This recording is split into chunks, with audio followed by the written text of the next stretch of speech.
Welcome to Round Hill Radio, the podcast from Round Hill Community Church. Through our conversations, we discover the holy in the ordinary, find moments of grace and peace, and redefine what we're talking about. We talk about faith. Good morning, Ed. Good morning, Leslie. Welcome back. Thank you. It's Good to be back. good to have you back. Are we allowed to say why you were gone? Yes, you are. I should have asked that before we started recording. My secret mission is over. Your secret mission is over. You had jury duty. I did. I had 9 days worth of it. Because you weren't busy enough already. Exactly. Here's somebody we could tap. Yeah. He has nothing to do. He has nothing to do. But Wow. we didn't sink the ship while you were gone. You did beautifully. The Just mice as we expected. only played a little while the cat was away. Just the right amount. The nice thing is, we've got a lot of listening ears on this. So I'd get feedback. I would get feedback. All I heard were great things. Good. So. No, I'm glad to hear. So I know we have some really, really good stuff to talk about, but is there anything about that time that you sort of are left with after that experience? Because was this your first time on jury duty? First time, yeah. So I had been called a few times for jury duty, but never chosen. I guess that almost sounds biblical. Called, but not chosen. Called, but not chosen. No. All are called, Ed. All are called. Thank you. Exactly. So I would say that it's such a, I think, great thing to do as a citizen. Mm-hmm. It's such an important part of our democracy. And so in that sense, it was very gratifying. The other thing I want to say is, if they knew that I was doing this, shout out to my fellow jury members because they were fantastic. Oh, wonderful. And there were 6 of us and 3 alternates. And they were just great, thoughtful, caring people. And the only thing I would say about this particular case, a civil case, is that if you're inclined to feel overly responsible for the world, jury duty is not a good thing to do because you suddenly feel responsible for all of these people. Wow, the yeah. judge, the lawyers, the plaintiff, the defendant, Mm-hmm. everybody. Mm-hmm. And but I also thought it was a superb experience from the standpoint of the management of it all by the court system.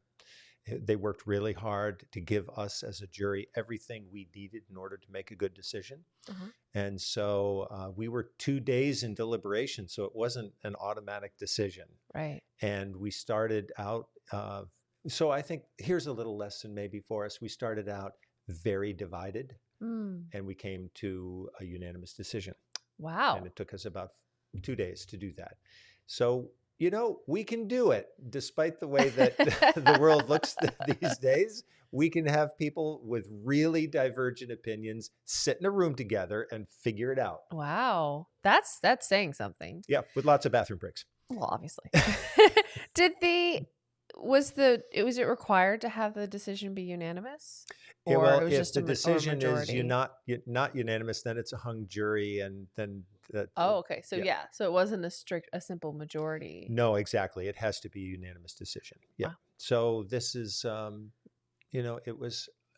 it was an outcome that we felt good about. I can't say that everyone would have felt good about it, obviously, those who were involved in this trial. And Sure. we felt very deeply about the people who were involved in it and tried to be very respectful of them. Mm-hmm. So the other thing I would say, which isn't related to the case, clergy, for the most part, define their time, what we do with it and how we manage it. Sure. It was really refreshing for me to have someone say, you are to be here at 9:10 every morning. You will get a lunch break at 1:00. You will be back here at 1:55. We will dismiss you when we dismiss you. You enjoyed relinquishing control a little bit? I really did. Like, I thought, this feels great. Yeah, I made my little lunch every day. And off I went to my duties. That's hilarious. Yeah, it was really something else. Like Ed's day camp is Oh all I my can picture. gosh, exactly. I don't right. mean to make light of it, but that's so funny. Yeah, I had no idea that would be a thing that we would be part of. That's a funny little a little aside. little right? aside. Yes, exactly. I love that. That's great. Anyway, missed being here, and it's good to be back. It's great to have you back. So what are we diving into today? What do you feel called Mm. to discuss? So the word that I actually have had this word on my mind for the last few days because of what's happening in Ukraine Mm. is the word sanctuary, Mm-hmm. and how sanctuary can be destroyed and how sanctuary can be provided. Mm-hmm. I've also been thinking about this because we've spoken several times about the 32 Afghan evacuees who are in our area, Right. which is now 33 evacuees Yes. because a little girl was born on Friday to one of the Afghan couples, and they are celebrating the arrival of their little daughter. That's exciting. So, yeah, here she is, growing up in a whole new A country, whole a new brand new country country. for her and her family. Wow. But they've received sanctuary, and I've thought, in my own life, what would that be like to not have your home or any of your Mm-hmm. belongings, the things that have been around you, if you had to relinquish it all? Right. What a horrifying experience. So that is happening in Ukraine. And I've been reading some of the stories of what's been happening in Poland, both at the border and further in the country, as people there have tried to figure out how to manage the arrival of 2 million people and more. And then we just Wow. spoke about how people, including my relatives in Germany, have signed up to open their homes for people there. And I Yeah. think you mentioned England. Yeah, I've heard as far as the UK, that people are just being so generous and just so it seems almost automatic Mm, at how quickly they're like, yes, I can help. Yes, I have a spare room, I agree. and they seem like the I follow a number of British people on Instagram actually, and this is Mm, why I happen to know about this, and that they were really clamoring to be mm, allowed to do this, yes. until the government was like, oh, okay. Yeah. It's remarkable, and I think it can be one of those stories that sort of flies underneath the radar a little bit because Hmm. we're very caught up in the awful tragedies that are happening. Absolutely. But there is a humanitarian side to this, and it's the way in which people are responding. And I was reading about how the train station in Krakow in Poland has been transformed into a Hmm. refugee center, and how people were remarking how well, how efficient it is and well managed. And so I'm sure if you're on the receiving end of the care and you're tired and you're worried, you're having a whole different experience of that. Of course. But at least a lot of the systems are starting to be in place to help people. So I think more than we've thought about this in a while, it's a good time to consider sanctuary. Yeah. Well, and I think about the word and its kind of multiple meanings. Mm, For me as an organist, I think about the room, yes. the sanctuary. Mm-hmm. And then I think about the concept of sanctuary. Mm-hmm. I don't, it was some movie. I want to say it was like The Hunchback of Notre Dame or something. And someone was declaring sanctuary Yes. as By coming to the cathedral coming or to the mm-hmm. cathedral and declaring it a safe space and no one could enter Right. that meant harm to that person. Yes. It's been a while since I've seen that movie, clearly. But it's such a multi-layered, multifaceted word. Mm-hmm. Do you happen to know, and I'm putting you on the spot, which came first? The concept or the space? Well, I would say that looking at the biblical record of it, I wouldn't say that the word sanctuary is used explicitly, but there is a sense of the creation of the temple Mm-hmm. as that evolved in Judaism, that sense of a sanctuary space. I think it's related to physical space Yeah. first and foremost. And that didn't have to be a building with walls and a defined inner space. It could also have been a rock somewhere around Mm-hmm. which some sacred event happened. Yeah. And then that became a kind of sanctuary, right? But still a physical space. Mm-hmm. So I think it relates more to that. I think what's interesting to see about Jesus is that he makes that portable. So he does not define a physical space where his ministry is going to be located, Mm-hmm. right? We all say, so where's your church? If someone Yeah. asks me if I'm pastor, where's your church located? Right. Well, if I said everywhere, right? People would say, really? Oh, okay. Yeah. And they probably would leave that conversation at that moment, right? Back away slowly. Exactly. But actually, one of the most obvious dimensions of his ministry, and maybe the one we don't like to talk about so much because it's contrary to the way we do understand sanctuary, Uh-huh. is that he makes it mobile. Right. So he brings it everywhere he goes. And when people enter his presence, they do feel a sense of sanctuary because they feel that they can be healed there or given a word of forgiveness there, Yeah. something they can't experience for whatever reason otherwise. So it's for us now, the experience of Ukrainians obviously are in need of a portable vision of sanctuary. Right. But as you say, we're also trying to, gather people in a physical space every week that we call a sanctuary. So both meanings are kind of alive and at large right now. It makes me think of what an incredible experience it must be to have an experience of sanctuary with a person. Yeah. And I wonder, if the people very close in our lives, if that is a word we could use or to identify that feeling of home Yeah. with another person. It's a wonderful aspect of human life to know that you can count on that with someone, right? And we spoke a little bit earlier about this encounter that Jesus has that's talked about in the gospel biographies of him, where a woman comes to him. It seems clear that he doesn't know her. She doesn't know him. She may even be interrupting a dinner party slightly. And she has this expensive ointment and she wants to lavish that on him because she has some kind of intuitive understanding, or she's just listened to what he's been saying that nobody else has heard, right? that his life options are narrowing rapidly. Yeah. And so she provides him, I think, with a sense of sanctuary. And she's a stranger. Right. It's wonderful when it happens, in our families, when we have that one person or a group of people. Right. But here comes a stranger who does it. And of course, the disciples, classic disciple fashion is like, what are you doing? Stop doing that. The disciples just feel like the 12 Stooges to me sometimes. My heart goes out to them. They're trying so hard. It's like they could have said, look at this, Jesus is getting a massage.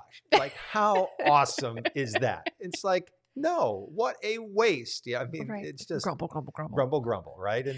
And then Jesus says, well, look, she's doing this thing because she understands that, she doesn't say my life options are narrowing. He's a little more blunt than that. But and they say, well, but, it could have been used to give this money to the poor. And then he says, well, you always have the poor with you, which is one of those things that it's a really... It's a little cringy. It is. It kind of makes you think like no matter what you do, right, we're never going to kind of fix that. And so there are a lot of things about this encounter that don't go well. Yeah. But like at the heart of it is this experience between this one woman and this one man, where she says, look, I'm here to give you a reprieve. Right.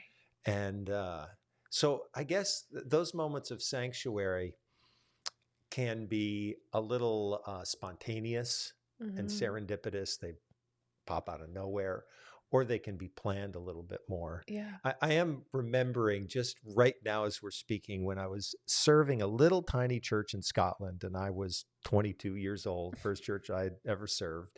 And even then I was beginning to get the message that there are a lot of expectations that can fall on a pastor. Yes. Starting to get that message. And I guess I must have been talking about that with one of the persons in the community. And he and I just happened to look up the road a little bit, and there was a home there. And he told me that the two people that lived there were a brother and a sister, and they had never married. And the brother had spent his entire life in Glasgow as a police officer, but he wanted to retire back home to this place in northern Scotland. And so they just, they kind of were there to help each other and support each other. They had some health issues, but he said, you will never find an unreasonable expectation in that home. Aw. You will always find welcome, which I think was the way of saying, if you're looking for sanctuary, you just need to step out of it for a little while, go visit them. That's so lovely. Isn't that a beautiful story? I always remember that. And true enough, when I did go to visit them, they were just as kind and gracious and welcoming. And we would sit down and have tea and eat things we shouldn't have been eating, like a lot of snacks in much abundance. Yeah, Scots with their snacks. Right. And there we were. It was I absolutely fine. love that. Yeah. So I think those are some moments that can really make life special. That's so beautiful when people, I feel like especially for people in ministry, the conversations we have are often based on what we can do for other people, Oh, yes. Yep. which is fine. It's literally our jobs. But on the other hand, when someone pauses and gives us sanctuary, like I mean, wow, Yeah. It's a great what a moment of great gift. grace, right? Absolutely. And it's sort of like you kind of have to pause and sort of reorient yourself because I feel like you talk about receiving grace a lot. um Yep. he does. It's cropping up a lot. But it's that's tough, and I wonder, for those people who are displaced from their homes due to this terrible violence, I can't imagine the experience of, there's people from all walks of life and all experiences, and probably people who are givers and who would wish they were in a completely different situation than having to receive this Oh, yes. grace and generosity.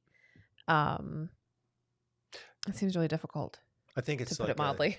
a double whammy, really, because when you're displaced, that's horrifying. Yeah. And then on top of that, just as you say, if the human instinct is to be able to give and support, Mhm. you really can't do that because you're not, or certainly not at the level that you would have been able to do otherwise when you Sure. had your own home and resources, right? Right. So Right. the Right. giving then maybe takes place in different ways as people are trying to find their way together. Yeah. Um, I probably am repeating myself here, but that's okay. That's okay. It's first day, it's springtime, it is what it is. But one of the people I've gotten to know from Afghanistan, and they're all learning English, and sometimes we all kind of laugh together about the way things come out, Sure. Yeah. and have a little bit of fun with that. But I was talking with one of them, and I was apologizing because I hadn't been by for a visit in a Mhm. while, and he sent me a text, and he said, "You can always come home." Aw. And I thought, what a beautiful thing to say. So nice.